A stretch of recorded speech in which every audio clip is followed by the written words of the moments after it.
Atau Udah kirim muncul ke belum? WA Pak, saya bantu share-nya Pak. Baca Mas. Nah, ya oke. Oke.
Jaringan.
Oke, lanjut mikrofonnya Pak.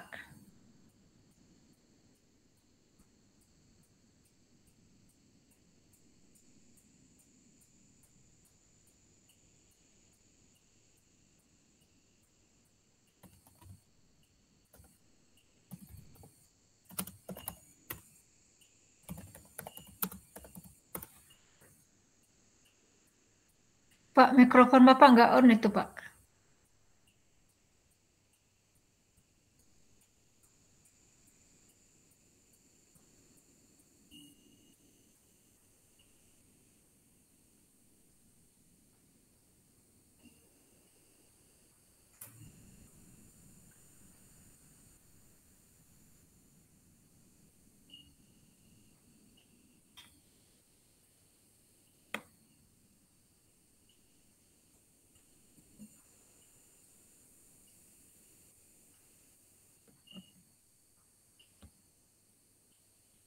Pak, mikrofonnya Pak, tolong Pak.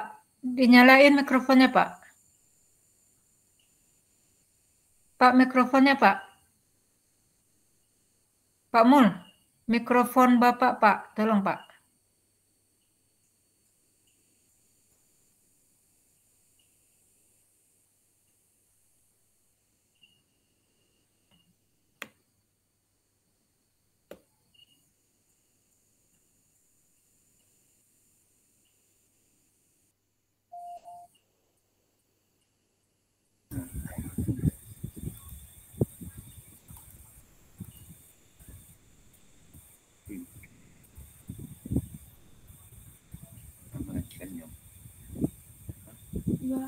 Sudah mulai kan mulai ya. Oke, lanjut Pak. Kita live streaming juga di YouTube ini Pak. Nah, itu. Bisa, Bu? Bisa Pak, lanjut Pak. Jadi dalam model ajar tadi ya Bapak Ibu ya, kita perlu ada juga di sana dipaparkan itu ATP, yaitu alur tujuan pembelajaran. Jadi capaian tujuan pembelajaran itu harus kita ketahui juga sesuai dengan fase-fase yang Ibu Bapak ajarkan atau disesuai dengan tingkat kelas. Kenapa itu dapat? Karena semua rangkaian itu akan tersusun secara rapi, secara sistematis dan logis di dalam fase pembelajaran itu yang Ibu rancang sesuai di modul ajar. Jadi alur itu akan menjadi panduan bagi kita, bagi guru, bagi tutor, dan bagi siswa, bagi warga belajar kita untuk mencapai pembelajaran di akhir suatu fase sesuai dengan fase yang diajarkan guru tadi. Kalau fase A ya tetap di kelas 1 dan di kelas 2. Begitu juga terhadap fase berikutnya. Jadi tujuan pembelajaran itu disusun secara kronologis berdasarkan urutan pembelajaran dari waktu ke waktu. Nah, untuk itu guru dapat menyusun alur pembelajarannya masing-masing yang terdiri dari rangkaian tujuan pembelajaran tadi. Namun pemerintah menyediakan set alur pembelajaran yang dapat digunakan sebagai referensi panduan bagi kita ya Bapak Ibu ya untuk menyusun perangkat ajar tadi, menyusun model ajar tadi. Nah, makanya daftar ATP itu sudah disediakan oleh pemerintah. Kita tinggal mengadopsinya lagi. Nah, kali itu dapat kita lihat nanti di link ini, di link di daftar ATP. Nah, itu nanti ada mulai dari PAUD sampai fase F. Nah, kita lanjut. Nah, contohnya tujuan pembelajaran dalam modul ajar itu kita harus ada tujuan pembelajaran. Misalnya di sini ya Bapak Ibu ya. Kalau seandainya materi kita itu menjelaskan tentang hukum Newton, jadi dengan kata-kata kita sendiri atau dengan menceritakan fenomena yang dalam keseharian kita menggambarkan hukum Newton. Jadi untuk memudahkan kita menjelaskan nanti tentang kompetensi yang akan kita tunjukkan pada aksinya. Jadi kompetensi yang kita harapkan itu menjelaskan, menceritakan. Di konten dapat kita buat dari di situ tentang hukum Newton atau materi yang akan kita jelaskan di sana adalah tentang hukum Newton.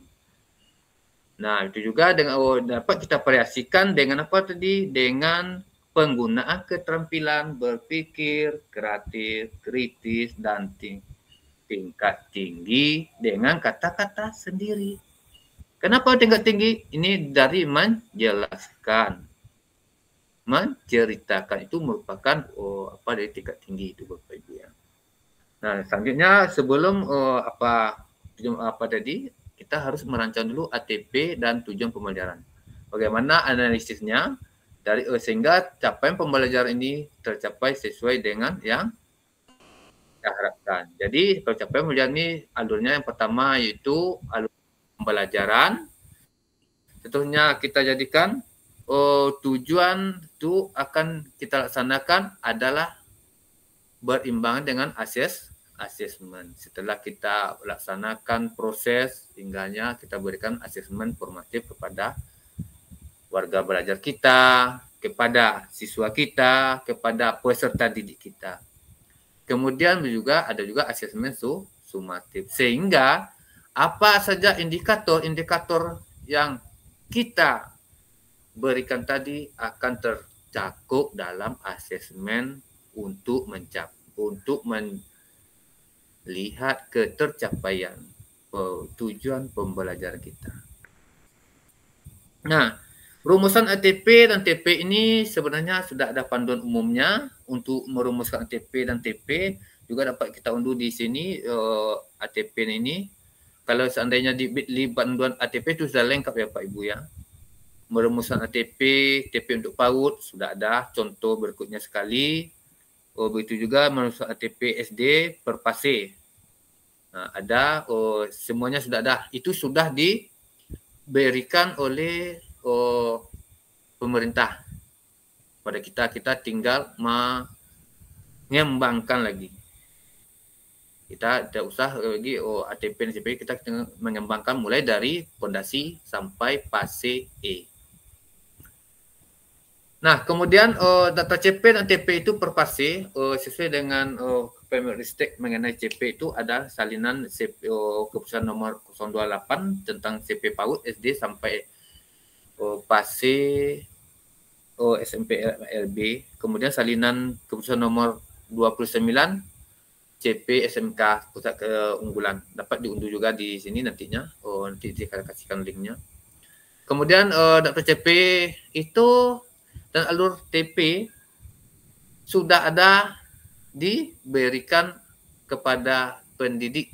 Ya, intinya sekarang ini kita selaku pendidik, selaku tutor, selaku guru harus pintar-pintarlah ini ilmu pengetahuan tentang ini. Karena kita diwajibkan mandiri untuk mengakses seperti ini, seperti daftar CP PAUD, daftar CP tentang SD, SMP, SMA. Kita harus bisa mengakses semuanya. Ya, tentu ya Bapak Ibu ya, kita tidak harus lagi seperti yang dahulu-dahulunya ya. Kalau tidak pandai ya kita ilmu teknologi saat ini menggunakan komputer ya ketinggalan kita. Kalau zaman dahulu ya tidak masalah. Kalau saat ini kita wajib mandiri, cari di mana yang harus kita dapatkan ilmu. Tak ada lagi sekarang ini ilmu itu tak ada lagi yang susah, mudah sekarang, apalagi adanya internet saat ini yang menjadikan semuanya serba ada, serba mudah. Tinggal kita mengimplementasikannya lagi. Tinggal kemandirian kita, itulah kurikulum yang mereka ini. Kita diwajibkan guru-guru ini mandiri. Nah, kemudian selanjutnya modul ajar tadi itu merupakan sebuah perangkat ajar bagi para guru, bagi Bapak Ibu, bagi tutor pendidik kesetaraan. Nah, walaupun tutor jangan merasa kita ini sebagai tutor sama dengan pendidik guru-guru yang di sekolah formal. Tak ada bedanya, tak ada dibedakan. Semuanya kita butuh kurikulum merdeka sama, tak ada dibedakan. Butuh modul aja sama. Jadi otomatis jangan merasa sungkan Bapak-Bapak Ibu yang merasa dari sekolah non formal. Kita tak ada bedanya. Nah, jadi perangkat ajar itu sebenarnya termasuk itu paparan materi yang akan kita ajarkan, akan digunakan guru, yang akan digunakan tutor, yang akan digunakan para Bapak Ibu dalam mendukung kegiatan belajar mengajar kita. Kenapa? Perangkat ajar itu sudah ada dilengkapi tadi, sudah ada alurnya, sudah ada CP pembelajarannya, sudah disesuaikan dengan domain dan fase tertentu. Kenapa? Apabila Bapak Ibu mengajar di fase B, yaitu di tingkat kelas 4, kelas 5 misalnya, ya sesuaikan dengan fase Bapak Ibu. Jadi, otomatis perangkat ajar kita itu harus berupa bahan ajar, modul proyek, dan buku-buku teks. Tak mudah lagi kita, sungguh mudah sekali kita untuk mendapatkan semua ini. Nah, intinya, kalau kita bisa mengakses PMM, otomatis semuanya sudah serba ada. Nah, inilah yang akan menjadikan kita perangkat ajar kita, modul ajar kita yang merupakan kebutuhan bagi kita, Ya kebutuhannya kan, kalau tidak ada modul ajar, bagaimana kita mau mengajar? Kalau apalagi seandainya ya kita waktu akan masuk kelas, masuk ke ruangan, masuk untuk memberi pelajaran, saat kita berhalangan. Kalau tidak ada modul ajar kita, bagaimana guru piket akan menggantikan kita? Nah, jadi modul ajar itulah merupakan sebuah RPP kalau pada tahun-tahun kurikulum 2013 kemarin. RPP yang menggambarkan seluruhnya. Otomatis apabila ada pengganti kita, seandainya kita tidak hadir bertepatan untuk pada proses pembelajaran, guru pengganti akan mudah menggantikan kita. Karena di sana buan ajar itu sudah lengkap. Jadi produk perangkat ajar itu akan memudahkan kita menginspirasi materi pengajaran sesuai dengan domain dan fase mengajar kita selaku guru, selaku tutor, selaku pendidik. Nah, hingganya perangkat ajar itulah harus kita rancang sendiri. Kita rancang. Kalau kita boleh mengambil rancang orang lain, tapi hati-hati. Jangan sampai-sampai ya Bapak Ibu ya, rancangan teman kita sebelah itu akan menjadi bulan-bulanan bagi kita. Kenapa jadi bulan-bulanan? Karena tersirat di sana bukan lagi milik kita, karena kita tidak bisa menggunakan, karena karakteristik peserta didik yang diajarkan teman kita belum tentu sama dengan kita. Nah, itu intinya.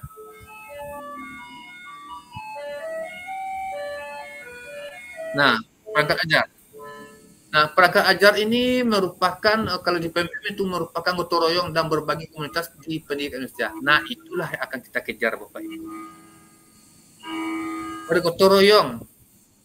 Kita bergotong royong di PMM. Bergotong royong berbagi di komunitas pendidik Indonesia. Ya Bapak Ibu cakupnya. Tapi setelah saya lihat-lihat ya Bapak Ibu ya, mungkin dari pendidikan kesetaraan, bukannya apa tidak ya, saya lihat belum adalah modul ajar yang dapat kita jadikan sebagai panduan, sebagai contoh yang ditampilkan di PMM ini.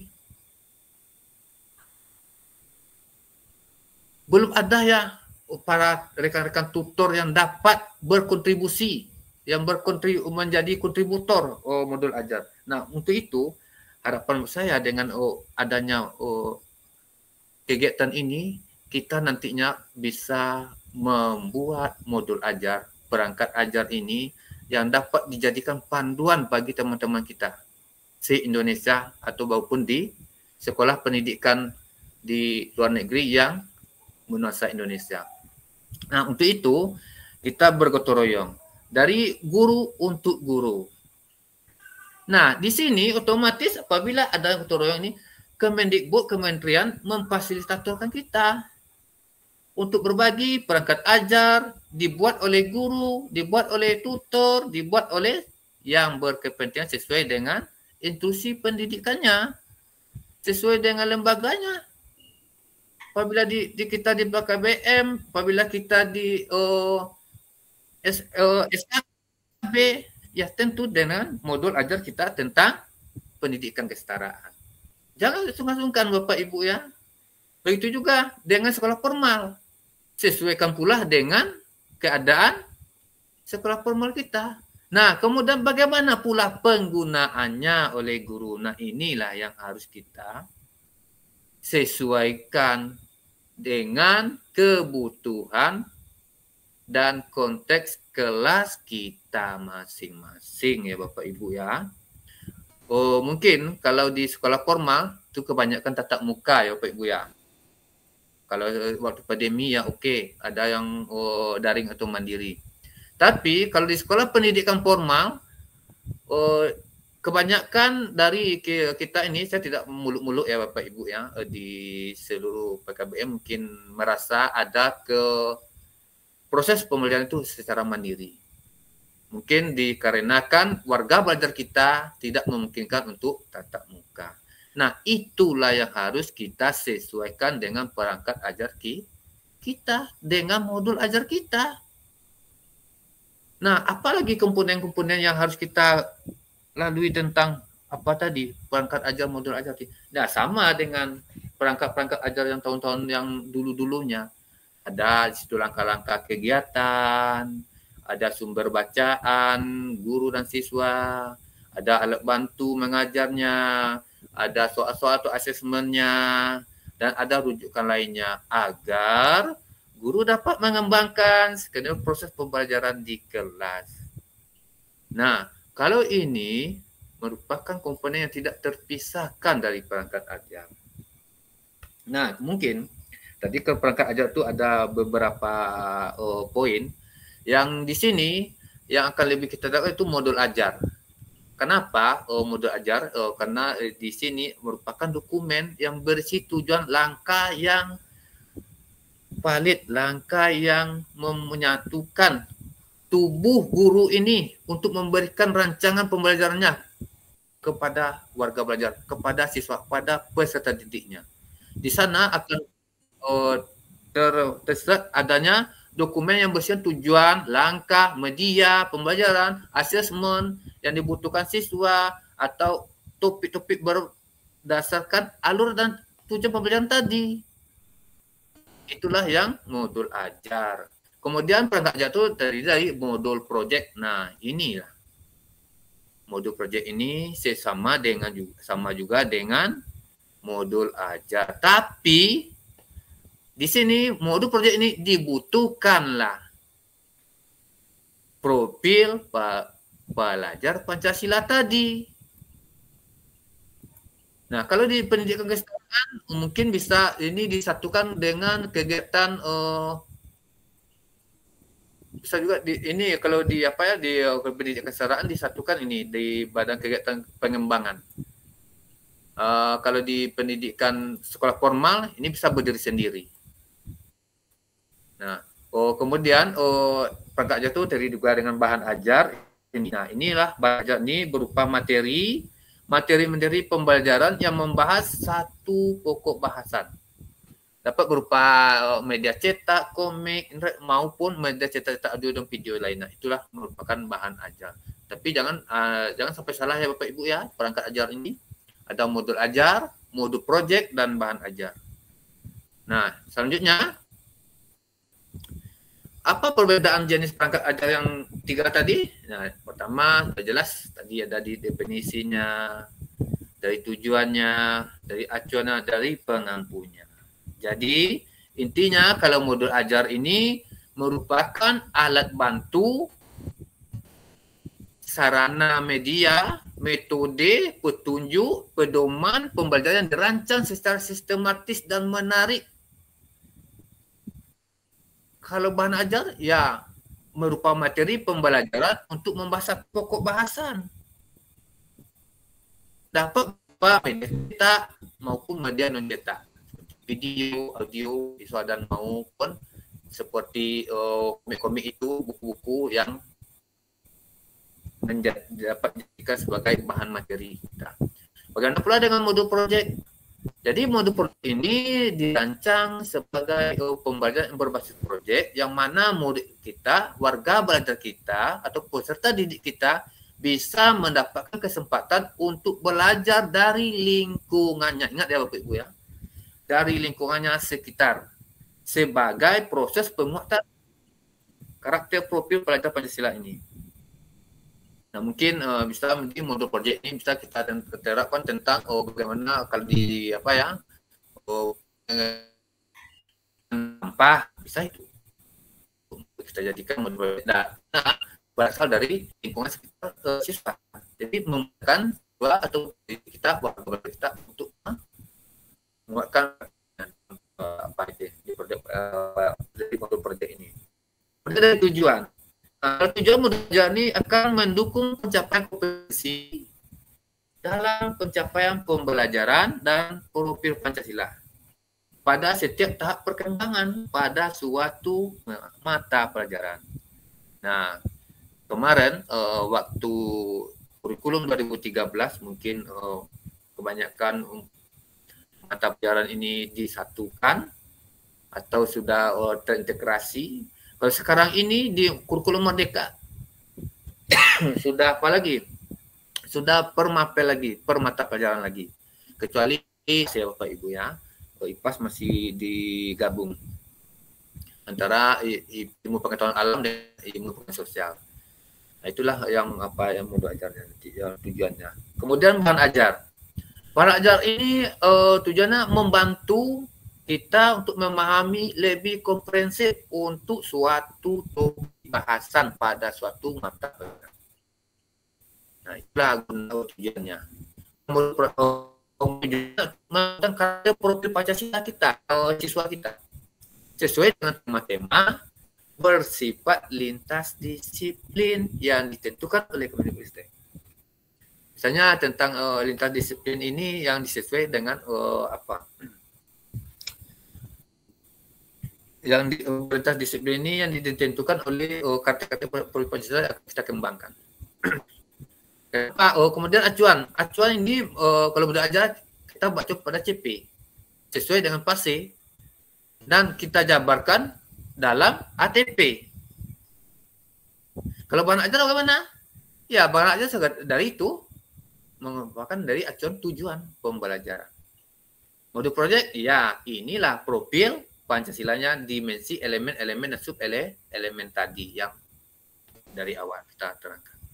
Nah, siapa pengampu modul ajar? Nah, inilah Bapak Ibu ya, perannya kita selaku guru, wali kelas, pendidik, para tutor. Begitu juga bahan ajar, wali kelas, pendidik, guru, tutor, guru mata pelajaran, guru kelas, itu semuanya kita yang pengampunya. Nah, bagaimana modul project? Nah, di sinilah letak perbedaannya. Kalau modul project ini kita harus membentuk tim fasilitator project. Nah, ini kalau tim ini bisa jadi antara misalnya PASE A, kita bentuk antara PASE A ini kelas 1, kelas 2 kan PASE A tuh Bapak Ibu ya. Kita bentuk tim. Nah, disitulah kita ciptakan suatu proyek. Misalnya tadi daur ulang sampah yang ada di sekitar sekolah atau di sekitar PKBM. Nah, itu akan dibuatkan satu tim antara kelas 1 dan kelas 2 karena satu PASE. Bisa kita buatkan satu tim dari satu PASE. Betul juga dengan kelas tinggi atau kelas PASE berikutnya. Nah, kemudian apa kita lagi apakan? Prinsip penulisan perangkat ajar ini ya, inilah yang harus kita perhatikan dalam penulisan prinsip penulis ajar ini agar bisa terbit di PMM. Nah, kenapa? Karena kalau tidak sesuai dengan prinsipnya, insya Allah ya Bu ya, tidak akan terbit. Nah, itu. Apa sebab? Kalau tidak sesuai sama dengan kita ya Bapak Ibu ya. Kalau tidak sesuai dengan apa itu, malas. Sesuai dengan selera kita sama malas itu. Nah, jadi intinya prinsip penulisan ini sesuaikanlah dengan kehendaknya kurikulum Merdeka. Nah, contohnya di prinsipnya kalau bahan modul ajar ini, perangkat ajar ini, dia itu dirancang agar dapat langsung digunakan guru. Praktis, bukan teoritis, fokus pada bagaimana caranya dan bukan mengapa itu maksudnya. Kita praktis ya, otomatis praktis ini apabila mengerti guru praktis mampu aplikasinya. Untuk kemudian objektif. Kalau pembelajaran itu sesuai dengan langkah-langkah pembelajaran yang konkret, urutannya logis, mudah diikuti. Konkret yang mudah diikuti apabila seandainya ada yang pengganti kita, ya mudah diikuti. Begitu juga dengan siswa yang kita berikan pengalaman atau warga belajar kita. Nah, kemudian langkah kedua, lengkap dan tidak membutuhkan banyak interpretasi. Keseluruhan informasi dan langkah-langkah harus tersedia. Langkahnya untuk menghindari bahwa guru dapat memahami hal yang abstrak. Kemudian menghindari jargon atau untuk istilah penting yang dibuat glosariumnya. Kenapa? Karena di bunda aja nanti ada glosarium istilah penting. Nah itu yang untuk menerangkan atau guru. Nah kemudian kelasnya, level gurunya, jenis sekolahnya, guru kelas ya, kelas kalau bidang studi, mata pelajaran bidang misalnya biasanya dengan KBM. Kalau sekolah formal ya sudah dengan sekolah formal. Jadi ini untuk seluruh. Nah di sini lah ibunya kita jangan lirik tetangga.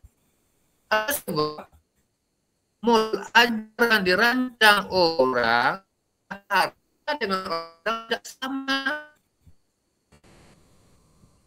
Sarana prasarananya, kompetensi guru, kompetensi gurunya yang digunakan tidak sama.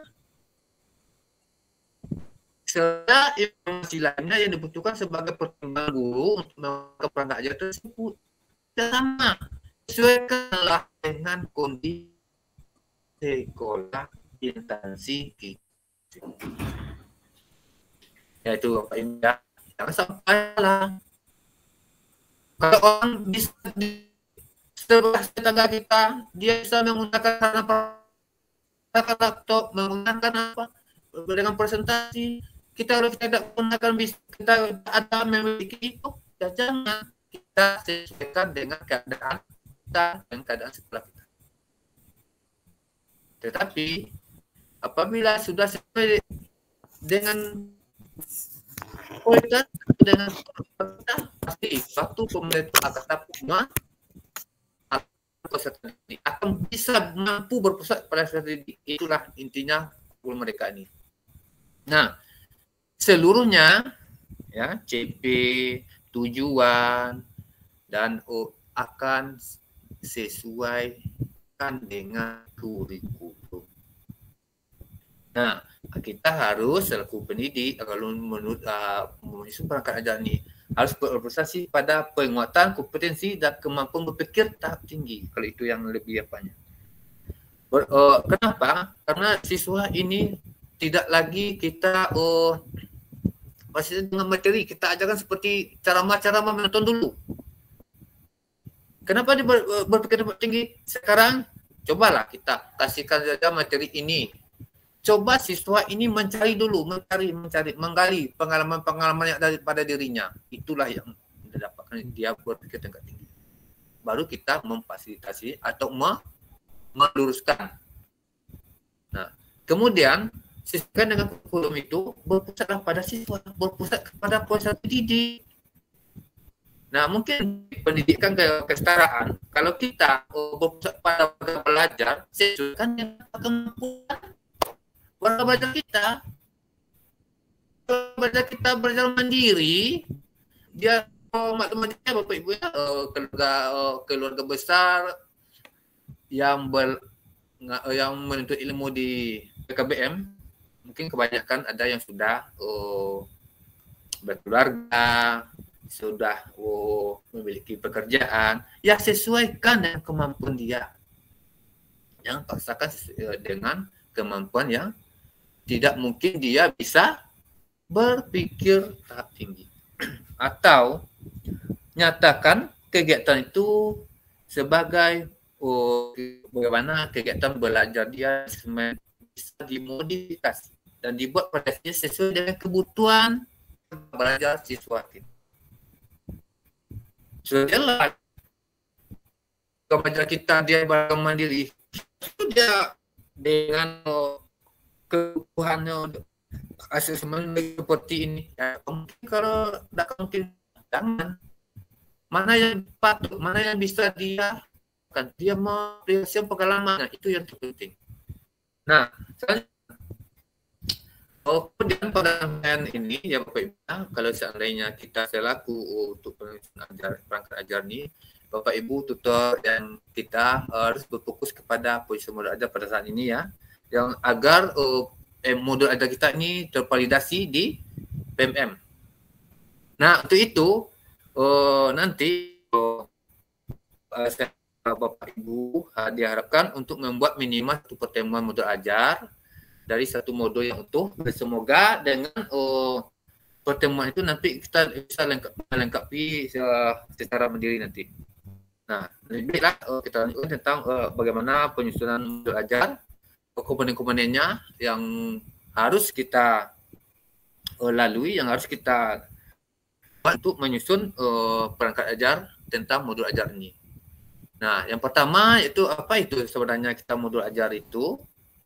Sebenarnya modul ajar itu tidak ada sebuah RPP yang dari dahulu-dulunya dari kurikulum sebelum kurikulum mereka itu merupakan sebuah RPP. Namun modul ajar ini beberapa komponen ada perbedaannya dari atau lebih lengkap lagi dari RPP, rencana pembelajaran kita. Nah disebut kali itu dulu. Jadi otomatis tujuan pengembangan modul ajar ini dapat kita lakukan dengan mengembangkan perangkat ajar yang memandu pendidik. Pendidik ya Bapak Ibu, yaitu guru, tutor harus dapat melaksanakan pembelajaran itu. Tujuannya ya harus kita dapat melaksanakannya.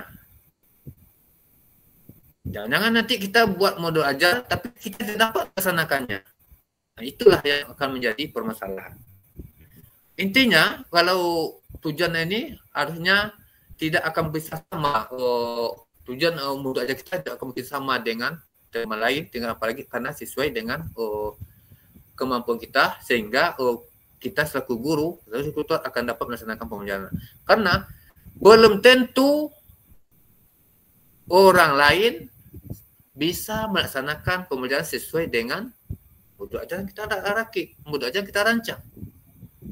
Nah, tujuan kedua yaitu mempermudah, memperlancar, meningkatkan kualitas pembelajaran. Itulah tujuan dari pengembangan modul ajar tadi.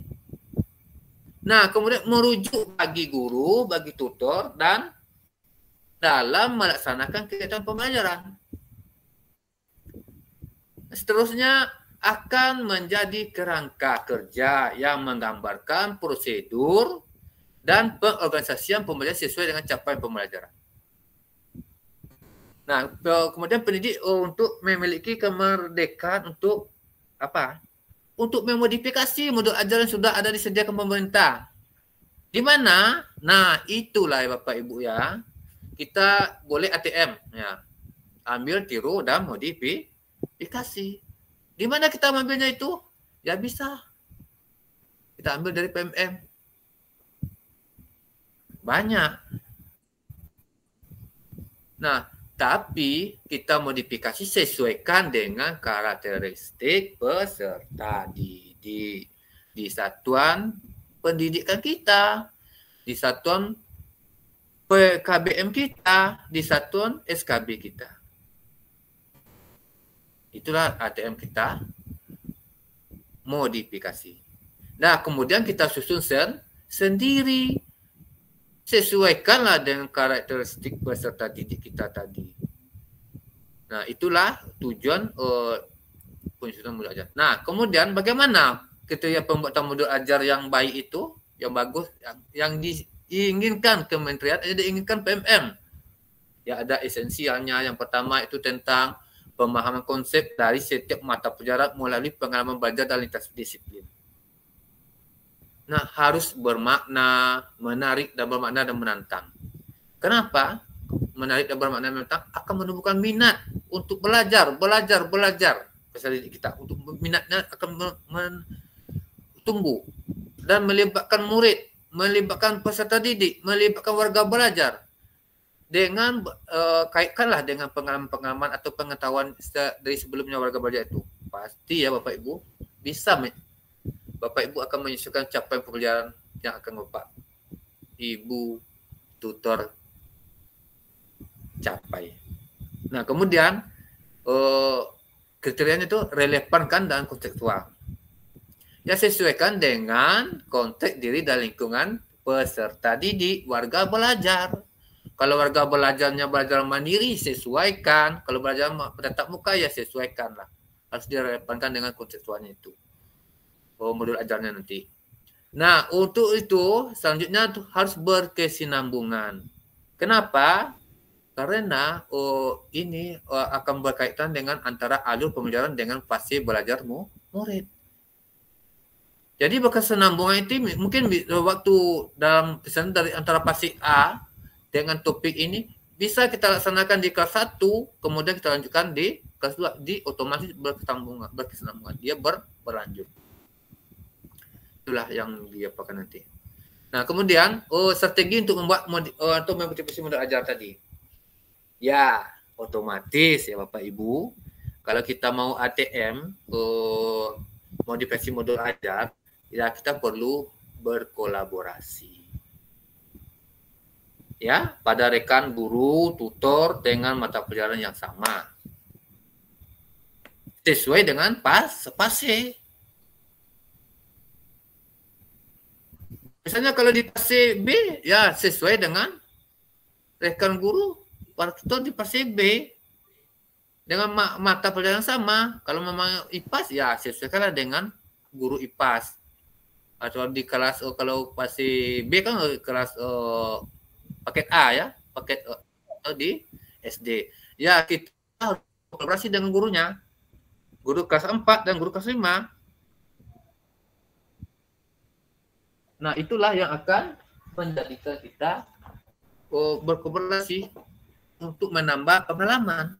Nah, kemudian dengan adanya berkolaborasi itu kita akan selalu berbagi pengalaman dengan rekan lain.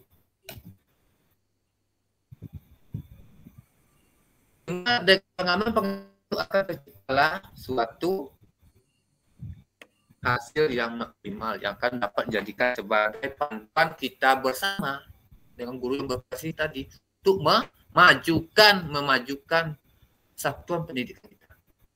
Nah, berbagi peran tadi, kita berbagi peran antara guru dan satu pasti kita berbagi ya. Bagaimana yang utuh? Nah, kita lihat yang utuh untuk membuat modul ajar.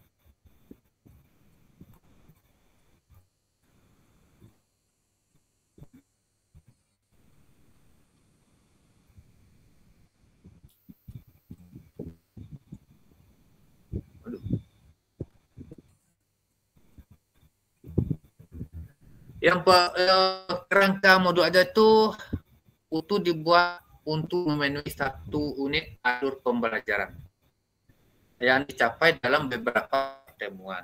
Boleh Bapak Ibu ya nanti modul ajar boleh dalam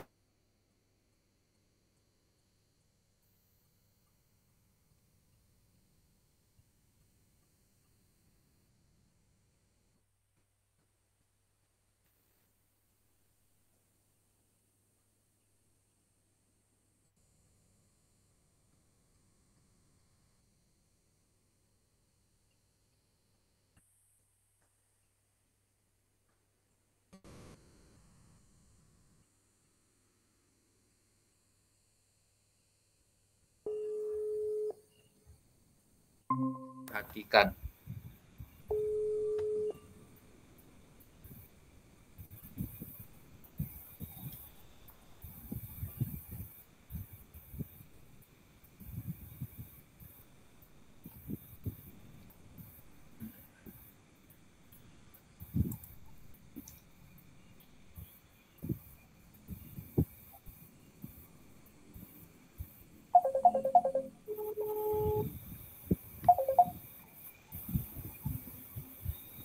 Nah, oke.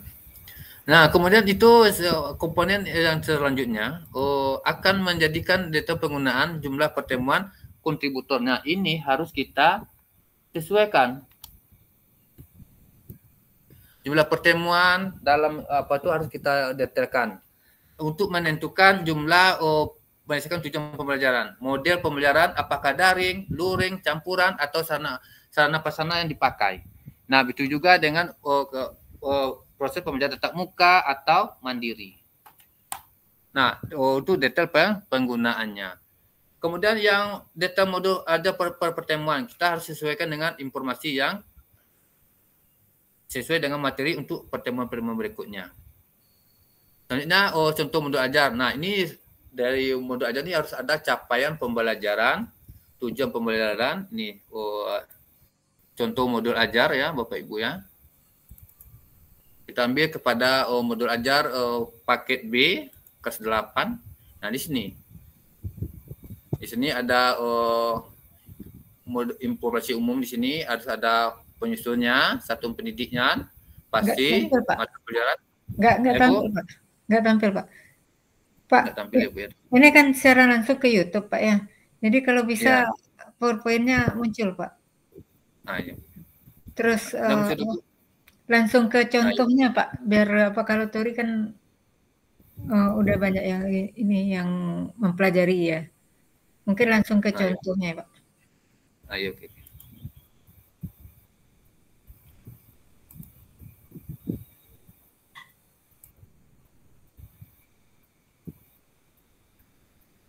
Nah, perancang modul ajar ya Bapak Ibu ya, itu kita perlu menggunakan modul periksa untuk melakukan review dengan rekan sejawat. Kenapa rekan sejawat kita butuhkan? Nanti untuk merancang ini perlu ya Bapak Ibu, sebelum kita mengapakan ke PMM, perlu kita rancangan modul ajar kita ini perlu dinilai dulu oleh teman sejawat kita tadi. Apakah judulnya modul ajar ini apa sudah oke? Apakah pemilihan satuan dan jenjang pendidikan sudah pas, atau pemilihan pasti dan kelas apa sudah oke, pemilihan mata pelajaran apa sudah sesuai, kemudian deskripsi umumnya tadi, modul ajarnya apakah sudah sesuai. Nah, kemudian itulah yang akan kita adakan periksa dengan teman sejawat kita. Kemudian capaian dan tujuan pembelajarannya, apakah sudah relevan dengan elemen capaian pembelajaran, apakah kelima elemen capaian pembelajaran yang sudah dituju apa sudah sesuai, tujuan pembelajaran dan keseluruhan modul ajarnya apa sudah oke. Kemudian memilih acuan alur tujuan pembelajarannya yang disediakan. Kemudian dimensi profil. Nah, inilah yang harus kita apakan, apakah sudah tercapai melalui pembelajaran tersebut. Nah, seterusnya kemudian ada perancang modul itu kita perlukan juga dengan teman sejawat ya, tentang alokasi waktu, jam pelajaran yang menentukan jumlah pertemuan kita tadi. Kemudian model pembelajaran. Nah, itulah yang paling nanti model daring, luring, campuran atau tatap muka. Kemudian sarana prasarana harus kita lengkapkan di tempat secara keseluruhan di modul ajar itu. Kemudian selanjutnya murid yang kita ampuni sebelum pembelajaran, apa kompetensi prasyarat yang harus kita apakan, apakah sudah ada apa belum. Selanjutnya itu alokasi jam pelajaran per pertemuan Pak, tidak tampil, Pak. PowerPoint tidak, Pak. Ini sudah tampil ya? Enggak, Pak. Tidak muncul, Pak. Tidak muncul lagi ya, Bu ya? Iya. Nah, oke, ulang lagi.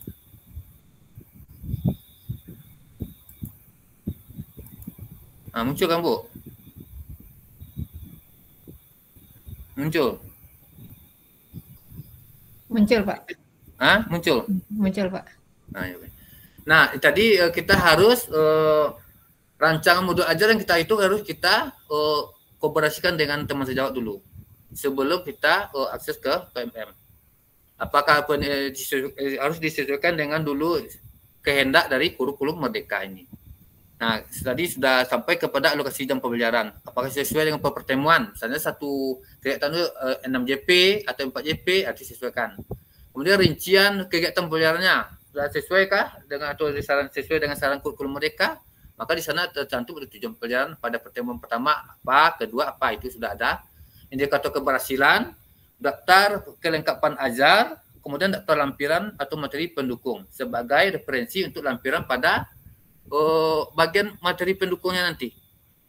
Nah, selanjutnya rancang modul ajar itu memiliki beberapa komponen tentang pembelajaran yang disarankan itu tentang langkah-langkah kegiatan harus ada ya Bapak Ibu ya. Rencana asesmennya, rencana diferensiasi atau untuk murid atau kemampuannya harus beragam. Jadi kemudian materi pendukung atau lampiran ya harus ada, berupa referensi materi atau bahan ajar. Kalau misalnya kita tadi memaparkan hukum Newton, ya adalah materi yang tentang hukum Newton tadi. Kemudian ada lembar kerja siswa, ada asesmen yang dikerjakan oleh peserta didik atau warga belajar selama proses pembelajaran berlangsung. Kemudian instrumen refleksi. Nah, instrumen refleksi ini, yang harus kita apakan. Ya, jangan sampai lupa. Nah, kemudian panduan review rekan sejawat ini yang harus kita dapat, boleh kita nanti kita dapat dari panduan rekan sejawat di sini. Kemudian dapat kita terangkan di sini. Harus adanya review dari teman sejawat ini akan mengidentifikasi kelebihan atau kekurangan dari area pengembangan dari modul ajar yang kita buat tadi, agar nanti kualitas modul ajar kita lebih baik. Itulah guna panduan kita review rekan sejawat.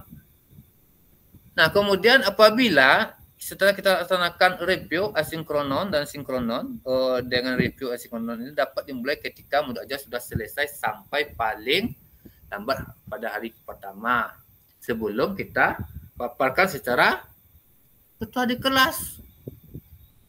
Ya perlu kita apakan dulu dengan teman sejawat tadi.